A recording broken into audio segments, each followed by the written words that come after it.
Thariqur riyadhah fi kasri syahwatil batni, teknik untuk menghancurkan syahwat perut, syahwatnya perut. Ada secara teknis dibagi 4. Yang pertama, memastikan kehalalan yang kita makan, minum juga. Yang kedua, porsinya diatur, taklil, disedikitkan, taklil ta'am. Yang ketiga, volumenya antara satu makan dengan makan berikutnya.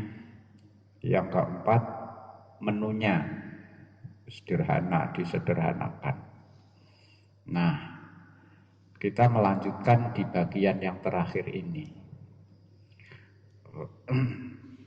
Macam kisah-kisah bagaimana Rasulullah, para sahabat, salafus sholih, kisah-kisahnya bagaimana melakukan teknik menghancurkan syahwat perut. Termasuk ini nanti. Waqala, kita sedang membahas keteladanan Rasulullah, para sahabat, ulama soleh, salafus soleh terkait dengan mereka memilih lapar. Rasulullah bersabda, "Idza sadatta qalbal ju'i bi raghifin wa kuzin minal rizqi fa'ala dunya wa ahliha admaru." Maksudnya raddu alamil ju'i wal rizqi. Kalau kamu sudah berhasil menghalangi ambisi, sudah bisa menahan rasa lapar hanya dengan roti dan minum dari kendi air putih biasa, maka dunia seisinya itu celaka. Maksudnya bagaimana? Maksudnya orang kalau makan minum itu tidak lain hanyalah untuk menghilangkan bahaya yang menimpa jika tidak makan dan minum. Jadi kalau kita makan dan minum itu semata-mata biar kita tidak bahaya, tidak mati kelaparan. Bukan makan yang minum yang memang mendatangkan rasa nikmat. Jadi beda antara survive ini, hanya survive saja untuk bertahan hidup makan minum itu. Bukan makan minum yang motivasinya untuk supaya enak, gitu. Tuh. Jadi niatnya mangan ya aja supaya bertahan hidup, bukan karena berenak-enakan menikmati konsumsi makanan. Semua ya.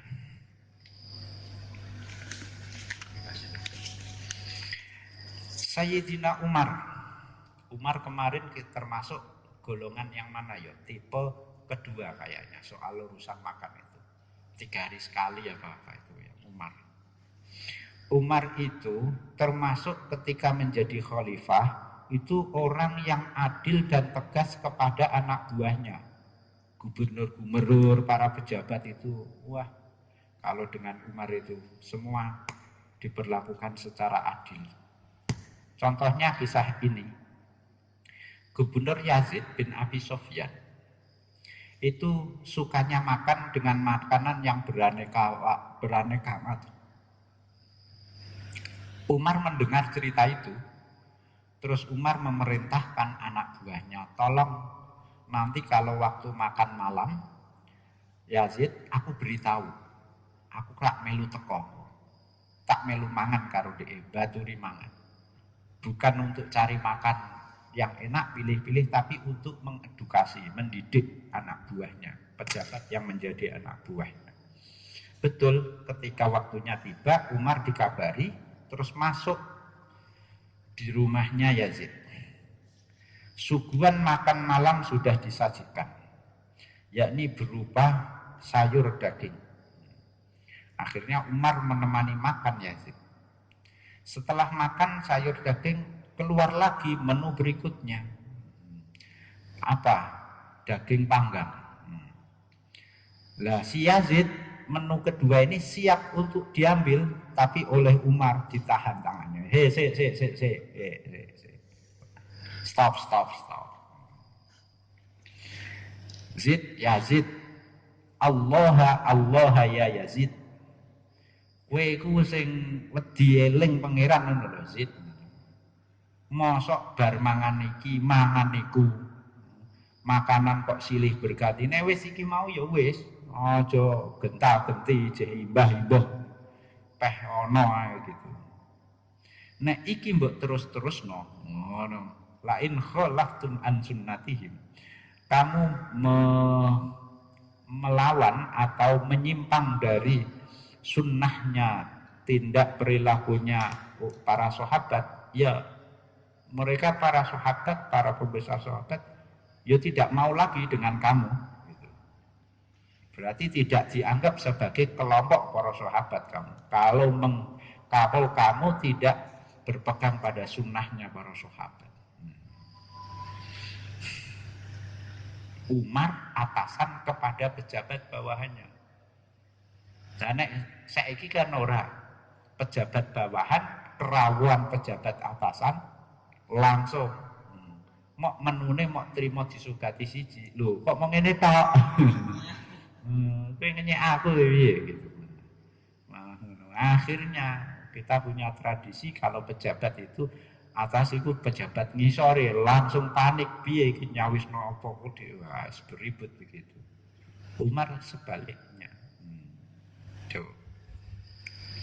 Kita pernah bikin acara, saya ini pengalaman tidak lupa itu. Bikin acara namanya di kampus gerakan anti korupsi oleh kalangan pesantren. Salah satu narasumbernya itu KPK. Yo istilahnya apa? Satu divisi, bukan pimpinan KPK ya, bukan komisioner KPK-nya, tapi pejabat divisi apa itu pencegahan itu. Tenang wong KPK itu. Jadi datang dia itu sugatan snacknya saja tidak disentuh. Air minumnya bawa sendiri. Barang snacknya ya akhirnya disugati, dia mikir ini kalau tidak dimakan kasihan yang tuan rumah kan gitu, tidak kok sombong gitu ya. Akhirnya ya dimakan. Selesai acara makanannya sisa ini snack ini di kardus ini. Hanya saya isi berapa 4 macam snack gitu. Sisa 2. Itu dia minta izin. Maaf Pak Yai, ini sisanya boleh saya bawa.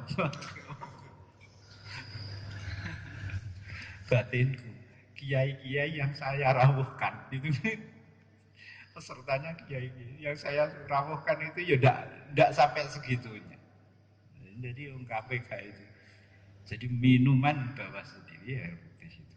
Terus snack saja itu kalau misalnya sisa ingin dibawa pulang, minta izin sama tuan rumah itu yang mencukupi. Jangan tanya dibisaroi apa ora, ya jelas ulmo. Malah nanti saya akhirnya tidak ada. Ya, selain sudah dikaji, saya tidak kasih apa-apa. Nanti pasti ditolak. Gitu. Kowe tahu roh wong ngono. Nek kowe sisa kalih niki saged dijog. Nek aku ya ngono lah. Iki loro digawe mulai iki ya krontal kandul lah iki. Lodoken iki ya tambahi. Gue notok lawang. Imam Atabatul Gulam itu bikin ngadoni roti, terus dipanasno srengenge, didahar. Pokoknya makanan ini makanan kualitas jelek lah. Ini sudah cukup bagi saya, sekedar makanan roti rendahan campur dengan ini asin, garam itu saja sudah cukup. Karena saya nunggu yang enak nanti ya di sana nanti yang ini. Terus oleh budak perempuannya ditawari, kula damelake sing enak nggih. Mangke rotine kula ngeteno wis Airnya juga saya dinginkan, seger, enak itu. Apa jawaban si Atabatul Gulam itu? Qad syaradat anni kalbul ju. Aku iki wis ora karep ngono. Ya ora kudu mbok gawe-gaweno. Ya wis iki wis cukup. Iku sok mben sing ladene ora kowe bidodari. Wah. Iki tak tambahi dhewe. Ibrahim bin Adham. Ini yang cerita Syakik bin Ibrahim. Mbah anake mbah piye Ibrahim bin Adham sing cerita Syakik bin Ibrahim. Tidak hafal saya nasabnya ini. Jadi Ibrahim bin Adham itu suatu saat di Mekah ada perataan Maulid Nabi, kan mayoran kan gitu. Maulid itu mesti mayoran. Makanya cara Jawa jenenge orang Maulid, mulut cangkep, mangan.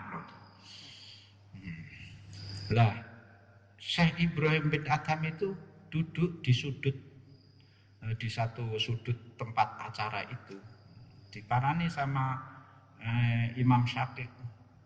Jenengan kok nangis sih? Itu saya itu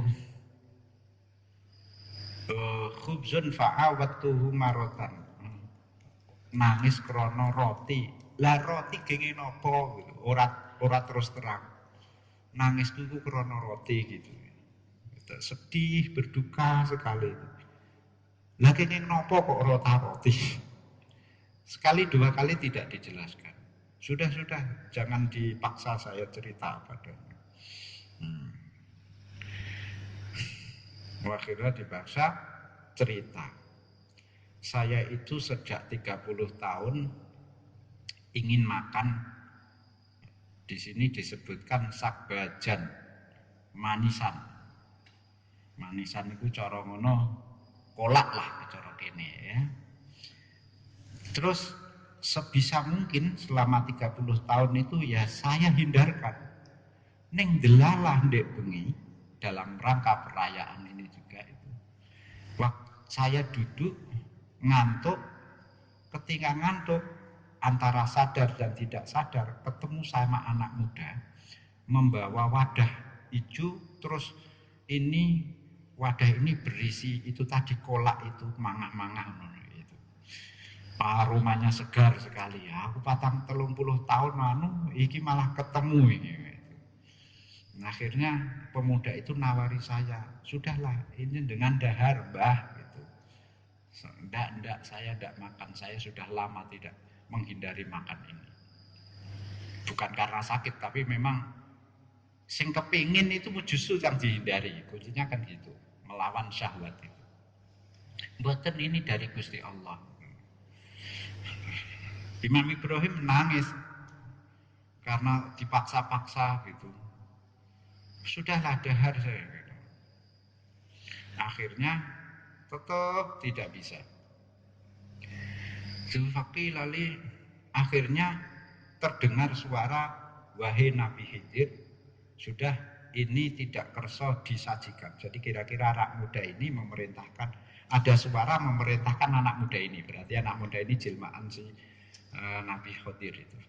Sudah kalau tidak mau berikan makan kepada nafsunya Ibrahim, bukan orangnya. Berarti karena apa? Dia bersabar, ya berikan kepada nafsunya dia. Wahai Ibrahim, kata anak muda itu, saya mendengar para malaikat itu berkomentar, barang siapa yang diberi terus tidak diterima, tolaba falam lam fa'hud tolaba falam yukto. Kalau orang diberi terus tidak diterima, itu padha karo nuntut karena tidak solider kepada yang memberi gitu. Wah, ceritanya akhirnya ya fakultu arini kafaka, akhirnya dipaksa. Ini masih dalam sadar dan tidak sadar ya, saya Ibrahim ini dipaksa, akhirnya itu kerso itu wes barang wes dahar melek baru sadar. Nah, itu itu tadi kan karena impen-impenan gitu saja ya. Antara sadar dan tidak itu ketemu cah pemuda yang itu. Nabi Khidir itu. Ketika sadar, ya sudah menyesal sekali. 30 tahun saya bertahan, ini jebol juga. Padahal ini di alam tidak sadar, ini menyesal itu.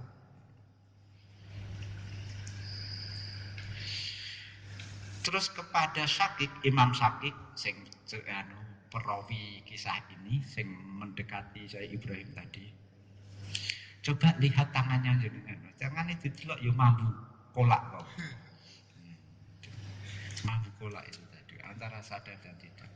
Inilah peristiwa yang membuat saya berduka sekali karena gagal bertahan untuk menghindari makan sakbajan ini tadi itu.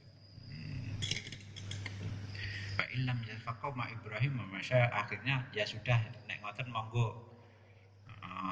Niki waktu salat akhirnya kedatang ke Baitullah wis terus salat tawaf gitu Pak. Apa kesimpulan dari kisah ini? Saking bertahannya terbawa ke alam mimpi diuji lagi. Nah, ini itu berarti tidak cacat bagi Ibrahim bin Adham. Menunjukkan kisah ini alangkah mulianya sampai ketika di alam yang lain itu beliau terpaksa makan mengkonsumsi itu beliau menyesalnya bukan main sampai nangis-nangis itu tadi. Dan nangisnya itu tidak kok terus diketok-ketok ngomong, enggak, sampai tadi kan dipaksa-paksa supaya mau cerita itu kan begitu tadi. Dibuka trihat ta'am rahimahullah itu ceritanya. Jadi kisah-kisah ini tadi menegaskan bagaimana orang para teladan kita itu, para legenda-legenda lapar itu bertahan untuk tidak menuruti apa yang diinginkan. Wis ah. Nek cara sampean panganan paling enak apa? Sate. Berarti kowe jarang-jarang mangan sate. Nek aku juren. Berarti apa? Kalau di benak di hati saya makanan buah yang paling saya idam-idamkan itu durian misalnya. Maka saya harus menghindari durian. Ngono. Kowe harus menghindari sate. Sampai 30-40 tahun. Soalnya itu berarti kamu punya keinginan dan berjuang. Mikirnya mesti ngono. Lewat pasar ana bakul durian, ambune sreng ngono mesti hatimu tergerak. Tuh. Yes. Waruwi. Lan diriwayat